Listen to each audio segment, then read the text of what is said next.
¿no? Entonces la hernia inguinal es una patología que generalmente se diagnostica en los primeros días de vida cuando el paciente nace, ¿ya? Y es la causa más frecuente de cirugía en los primeros 2 meses de vida. ¿Qué cosa es la hernia? ¿Ya? Generalmente la hernia, ¿qué cosa es? Es un defecto, pues, ¿no? Ya es un defecto que, ¿no?, a través de donde cual sale una protrusión de cualquier tejido u órgano intraabdominal o ambos a través de las capas de la pared abdominal. O sea, es un defecto de la pared abdominal, ¿ya? O una disrupción, generalmente un defecto. Y esto ocasiona que generalmente un tejido que no debería pasar, pase, pues, ¿no? Existen diversas causas por las cuales puede producirse una hernia. Nosotros vamos a hablar obviamente de las hernias primarias, porque existen hernias secundarias, ¿no?, que ocurren en el adulto o en el adolescente, ¿ya? Entonces, generalmente son diversos factores que se ven comprometidos para desencadenar o que el paciente haga una hernia. Esto va a depender de la zona anatómica ya que se trate, ¿ya? Los componentes básicos de una hernia, todos saben que existen 2 componentes. Uno es el saco herniario y el otro son las estructuras anatómicas, o sea, el continente y el contenido. O sea, una hernia siempre tiene que tener un saco herniario y siempre tiene que tener un contenido. El contenido va a depender, ¿no? Generalmente es la víscera más proximal, ¿ya? Y con mayor movilidad. O sea, puede ser el intestino delgado, puede ser el intestino grueso y en algunos casos incluso hasta el apéndice, ¿ya? Entonces, esa es en relación a la hernia. La hernia inguinal, ¿no? Ustedes saben que existen 2 tipos de hernia, clásicamente de hernia inguinal. La hernia inguinal indirecta y la hernia inguinal directa, ¿no? ¿Ya? ¿Cómo se diferencia esto? ¿Ya? Clínicamente es bien difícil diferenciar, ¿no? Sobre todo en el niño mientras más pequeño sea, porque es tan pequeño el conducto inguinal que es difícil saberlo. Pero clásicamente la hernia inguinal indirecta es la que protruye por fuera de los vasos epigástricos, o sea, por el anillo inguinal interno, ¿ya? Y la hernia inguinal directa, ¿ya?, protruye a nivel del piso inguinal, o sea, en el triángulo de Hasselbalch, ¿ya? ¿Se acuerdan del triángulo de Hasselbalch, no? Está limitado por qué cosa. Por fuera tenemos a los vasos epigástricos, ¿no? Por dentro, ya por el borde del músculo recto anterior del abdomen y el ligamento inguinal, ¿no? Esos son los 3 continentes del triángulo de Hasselbalch. Entonces, la hernia inguinal indirecta ya tiene esa característica y la hernia inguinal directa también, ¿ya? La directa ya sabemos, ¿no?, a nivel del piso inguinal, o sea, en el triángulo de Hasselbalch. La hernia crural, ya que es otra característica también, algunos lo consideran como parte de la hernia inguinal, existe o la protrusión ocurre a nivel del foramen femoral, o sea, en el arco crural y el ligamento de Cooper. Ya esta es la característica de la hernia crural. En el paciente que vamos a observar, ya que el paciente a veces el testículo va a estar con mayor tamaño, ¿no? Por momento el paciente puja, llora, tose, ya, y comienza el testículo a aumentar. El paciente se queda dormido, la mamá lo reduce y el testículo vuelve a su tamaño normal. Entonces eso más o menos nos ayuda a diferenciar clínicamente una hernia crural. Y la hernia supravesical sale por dentro del borde externo del músculo recto anterior del abdomen, que es extremadamente raro esta supravesical. Lo más frecuente son las hernias inguinales, ¿no? Existen 4 tipos de hernias inguinales, como ya mencionamos, ¿no? La indirecta, la directa, la crural y la supravesical. Definitivamente, las 2 primeras son las más frecuentes, pues, ¿no? La supravesical es bastante rara, ¿no? Entonces, tenemos una hernia, también existe otra forma de clasificación, ¿no?, que sean reducibles o irreducibles, ¿no?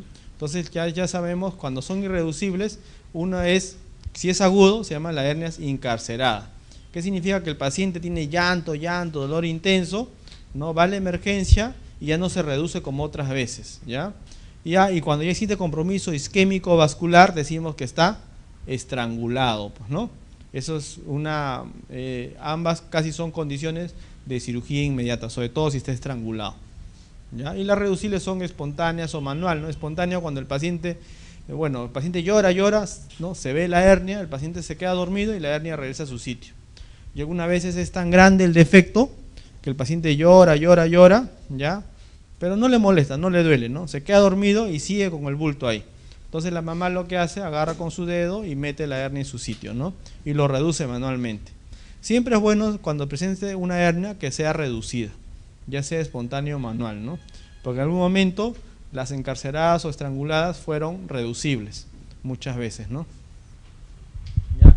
La etiología, ¿ya?, pueden ser congénitas, pueden ser adquiridas, recidivantes o traumáticas. Congénitas cuando existe alguna alteración del desarrollo, ¿no? En el hombre, ¿ya?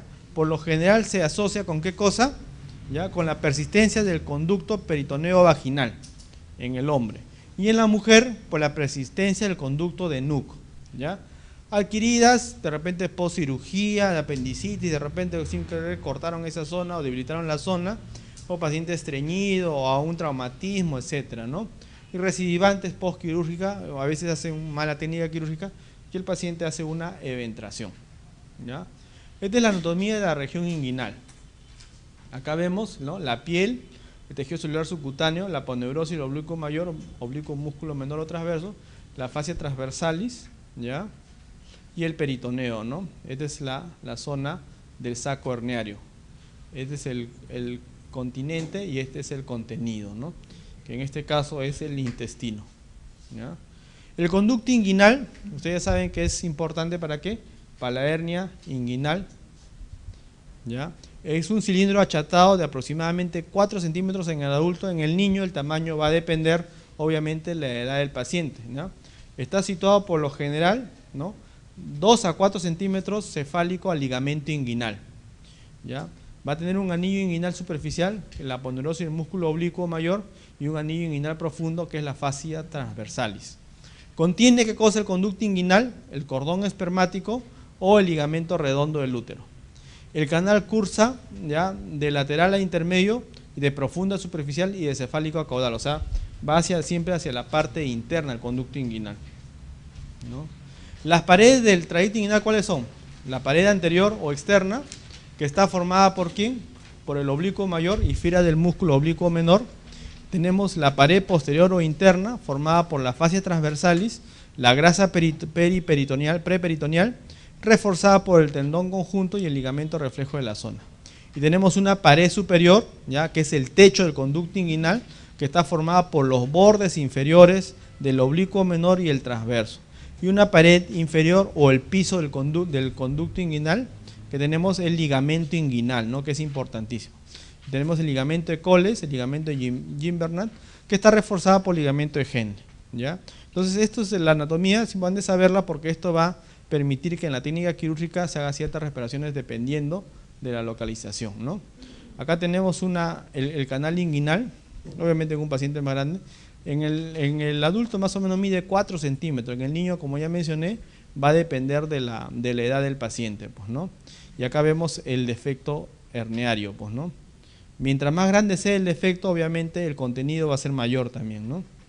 ¿Ya? Acá vemos una hernia inguinal directa y una hernia inguinal, ¿ya?, indirecta, ¿no? ¿Ya? Entonces, en el niño diferenciar esto, la verdad es bastante difícil, ¿no? ¿Por qué? Porque básicamente están uno al costado del otro y hace difícil su diferenciación. En el adulto sí es más fácil diferenciarlo, ¿no? La etiopatogenia, existe como cualquier enfermedad algún factor predisponente. Entre ellos tenemos la herencia, ¿no? Se dice que si el 25% de los pacientes, ¿ya?, encontramos un antecedente familiar de primer orden. Padres o abuelos tuvieron hernia inguinal, ¿no? O sea, 1 de cada 4. Y hay una tendencia de heredo familiar por proceso o conducto peritoneo vaginal permeable. Obviamente en el varón, pues, ¿no? En la mujer es el conducto de Nuc, como ustedes saben. Otro es la edad. La hernia inguinal indirecta, por lo general, es más frecuente ¿dónde? En el primer año de vida, ¿ya? Y el porcentaje de incidencia más alta se da entre los 15 a 20 años. Es más alto, este es el pico de incidencia. Con gran repunte de incidencia cuando el paciente hace gran actividad física o es estreñido o aumenta la zona de presión. O sea, tos, hedor crónico, asmático, etcétera, pues, ¿no? La hernia inguinal directa es más frecuente en la edad adulta, es rara en el niño. La indirecta lejos es la más frecuente, con 2 picos, ¿no? En el primer año de vida y en la segunda década de la vida, esos 2 picos, ¿ya? En el primer año de vida, por lo general, el diagnóstico se hace en las primeras etapas, en las primeras semanas, y cuando ocurre en el segundo decenio de la vida, tiene que haber un factor predisponente, generalmente cualquier cosa que aumente la presión intraabdominal, como estreñimiento, tosedor, algunas drogas, etcétera, ¿no? O a veces el paciente que es muy obeso, con sedentarismo, etcétera. El sexo también, pues, ¿no? La hernia inguinal indirecta es mucho más frecuente en varones que en mujeres. Como ustedes se habrán dado cuenta, en casi todas las patologías quirúrgicas, ¿ya? El varón generalmente tiene mayor predisposición para hacer ciertas alteraciones quirúrgicas, a menos del tracto gastrointestinal, ¿no? Acá ya es exagerado, ¿no? 9-1, hombres a mujeres, ¿no? ¿Ya? Generalmente, ¿por qué? Porque el varón tiene el desarrollo embriológico testicular. Esto es más frecuente, por eso que es más frecuente en el varón, por la persistencia del conducto peritoneo vaginal, ¿no? La hernia inguinal directa es rara en mujeres, ¿ya? ¿Por qué? Porque esta tiene la pared posterior generalmente más resistente. Como ya mencionamos, la hernia inguinal directa es más frecuente en el adulto, es extremadamente raro en el niño. La obesidad también, ¿no? Porque genera un aumento de la presión intraabdominal, ¿ya? ¿Ya? En el obeso, ¿qué vamos a encontrar? Infiltración grasa del músculo transverso, para un deterioro músculo aponeurótico, especialmente en las directas, y otros factores posturales, ¿ya? Que van a relajar los músculos y los anillos inguinales. Por ejemplo, ¿no? El estar mucho tiempo sentado genera también que se relajen los músculos y se relajen los anillos, genera una zona de defensa, aumentando la presión intraabdominal, que el paciente, por lo general, que curse con dispepsia o con cualquier alimento que genere gases, ya también el paciente que sea con sobrepeso, poca actividad física o que sea estreñido también condiciona todo esto, ¿no? Los factores desencadenantes son cualquier factor que aumente la presión intraabdominal, ¿no? Que es considerado como un factor importante. Estreñimiento, estrechez uretral en la mujer, ¿ya? Síndrome prostático en el hombre, bronquitis crónica, enfisema pulmonar, asma, levantadores de pesas, ¿no? En las hernias inguinales indirectas que ocurren en la primera etapa de la vida es de tipo congénito.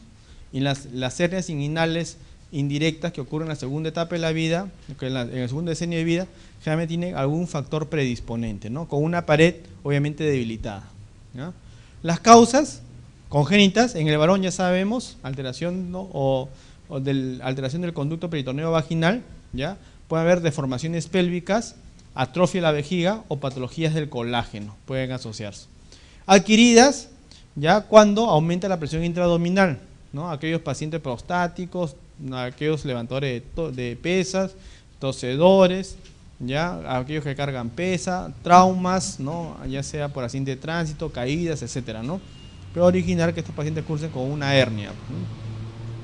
El diagnóstico obviamente es clínico, ya vamos a observar abombamiento de la región inguinal, pues, ¿no? Muchas veces la mamá observa, lo lleva al médico, lo lleva al pediatra y el pediatra hace el diagnóstico y se confirma ya con una evaluación del cirujano pediatra mediante exámenes auxiliares, ¿no? Ya un dolor que generalmente cuando la hernia no está encarcelada o no está estrangulada, no presenta ningún dolor el paciente, se observa solamente como un bulto o abombamiento, pero ya cuando hay compromiso vascular, ya el paciente puede tener dolor, irritabilidad y llanto persistente, ¿no? Y el dolor extremo es cuando existe ya compromiso vascular, cuando está encarcelando o cuando ya se está estrangulando, ¿no? Ya va a haber parestesias cuando ya avanza todo esto y hay compromiso de los nervios por una compresión de la zona. Ya, en el examen de físico siempre el paciente debe ser examinado de pie, ¿ya? La excepción obviamente es el neonato, ¿no? El neonato que tiene una hernia de tipo congénita, ni bien cuando llora o está irritable por hambre o por frío o por alguna situación, no hace que aumente la presión intraabdominal y se observa la presencia de la hernia estando el paciente echado. En el paciente más grande, en el niño mayor o en el adolescente o en el adulto, siempre se debe examinar parado. La inspección, vamos a ver una asimetría de la zona, ¿no? Un abultamiento ya de la zona afectada, pues, ¿no? La maniobra de Valsalva, que aumenta la presión intraabdominal o la tos, puede acentuar el abombamiento, ¿no? Y en la palpación tenemos la maniobra de Landívar, ¿ya? El diagnóstico diferencial, tenemos la hernia femoral, la enitis inguinal, los testículos ectópicos, que es raro, los lipomas, en niños recién nacidos los varicoceles, el hematoma, los abscesos de psoas, la enitis femoral o los hidroceles, ¿no? Que es el diagnóstico diferencial más importante, sobre todo la hernia de tipo crural, ¿ya? El hidrocele, ustedes ven el signo de la luz, pues, ¿no? Ven, observan, pasan una linterna y observan mayor cantidad una zona más fluorescente de tipo rosado o rojiza, pues, ¿no? Que hace diagnóstico hidrocéfalo. En ese caso se indica al paciente solamente observación, pues, ¿no? ¿Ya? El linfoma también, las tuberculosis, obviamente pacientes más grandes, la epididimitis, las torsiones testiculares en pacientes obviamente más grandes, no en el periodo neonatal, los aneurismas, los quistes de sebáceos, etcétera, pues, ¿no? Están dentro del diagnóstico diferencial. O sea, el diagnóstico diferencial va a depender del grupo etario del paciente, ¿ya?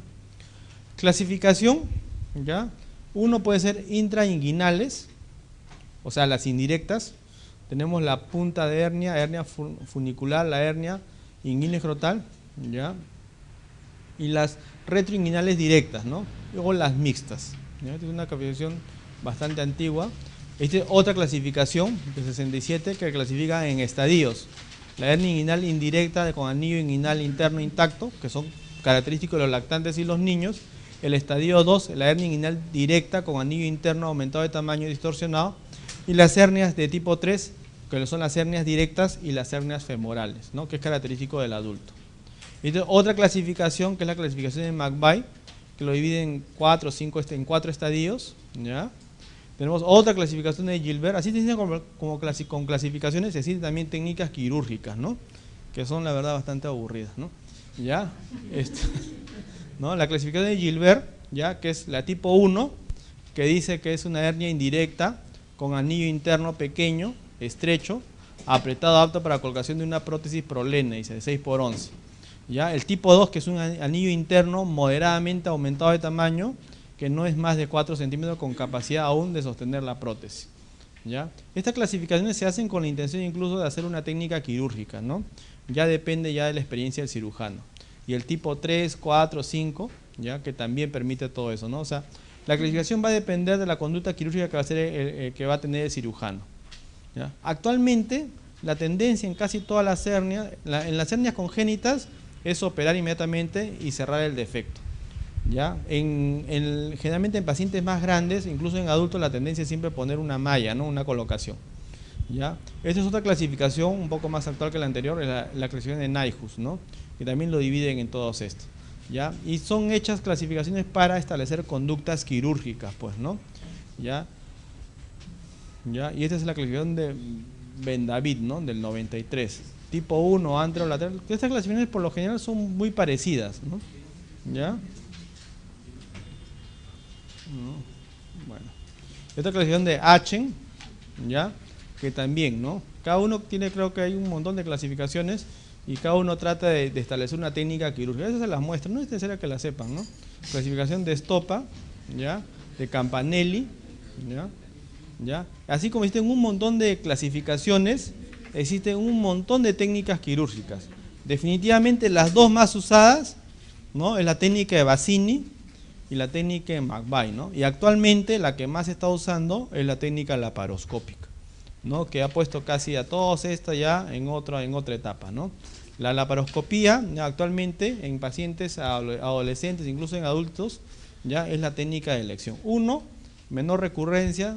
Segundo, menor tiempo operatorio, menor cantidad de complicaciones, ¿no? Pero las clásicas son la técnica de Bassini. Vamos a hablar solamente de Bassini y McVeigh, los otros solamente para que lo sepan. ¿Qué consiste la técnica de Bassini? Porque esto han preguntado varias veces, ¿no? Es una extirpación del saco, ya lo más afuera posible. Trata de hacer todo esto. Reduce el diámetro del orificio inguinal, aproxima el tendón conjunto al ligamento inguinal. Estoy seguro más de ustedes ha hecho esta técnica de repente cuando han sido internos, ¿no? ¿No? Hernias inguinales indirectas y pequeñas, hernias inguinales directas. Esas son las indicaciones. Generalmente en hernias pequeñas, ¿ya? Que cuando son indirectas o hernias inguinales directas, ¿ya? Acá tenemos la técnica de Bassini, ¿no? La pared posterior canal es abierta y los sacos epigástricos son expuestos, ¿ya? O sea, corrige el defecto herniario, pues, ¿no? Otra técnica clásica es la técnica de McVeigh, ¿ya? La técnica de McVeigh es la extirpación del saco herniario también lo más fuera posible, al igual que el de Bassini. Va a haber una reducción del diámetro del orificio inguinal, ¿no? O sea, va a haber una corrección de la hernia. Una sutura sin tensión del tendón conjunto al ligamento de Cooper. No se tiene que reconocer el ligamento de Cooper. ¿Y esto en qué indican? En las hernias inguinales grandes, ¿ya? Hernias inguinales directas, hernias recurrentes de la ingle y las hernias femorales. Actualmente, ¿ya? Las hernias recurrentes es una indicación siempre para el uso de malla, pues, ¿no? ¿Ya? Esto es lo que se ve, pues, ¿no? Acá generalmente no comprimen tanto, ¿ya? O es una sutura sin tensión, pues, ¿no? Del tendón conjunto al ligamento de Cooper, que es una diferencia con la técnica de Bassin, ¿no? Esta es la técnica de McBride, pues, ¿no? Bueno, esa es para que lo sepan nomás, ¿no? ¿Ya? Esto ya básicamente lo hace ya el cirujano, pues, ¿no? Y actualmente la técnica laparoscópica es la que se está usando más, ¿no? Ya, sobre todo en adolescentes y en adultos, ¿ya? Uno, el tiempo operatorio es menor, las recurrencias también son menores, ¿no? ¿Ya?